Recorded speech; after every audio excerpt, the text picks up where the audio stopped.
So, ito yung pink. Ang ganda ng kulay ng pink. Kita nyo yan? Ang ganda-ganda. Parang gusto ko din ng ganito. Unboxing ang kuya ng kanyang bagong slipper. Wow.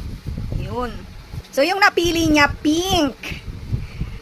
Super ganda. Patingin nga. Parang gusto ko din ng...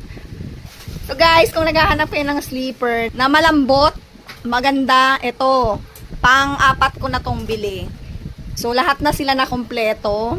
Dalawa kay Papa, isa kay Bunso, at isa kay Kuya. Pink yung napili ni Kuya. Ang ganda ng kulay ng pink. So, kung gusto nyo ng ganito, maganda siya. Malambot kasi to kaya nagustuhan nila. So, ito yung pink. Ang ganda ng kulay ng pink. Kita nyo yan? So, wala pa yung pailaw, ah. Natural light. Yan yung totoong kulay niya. Ang ganda-ganda. Parang gusto ko din ng ganito. So, alam na. So, kung gusto nyo, ilalagay ko yung store kung saan ko to nabili.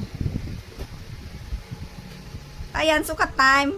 Kung mapapansin nyo, yung panloob din ni Kuya, posy din yan. So, eto yung sukat niya. Kasi pang alis niya yan. Pag nagtitraining kasi nakachinelas. Wow! So, pink na pink! So, ayan, di ba? Ang ganda. Yan o. Oh, nice one.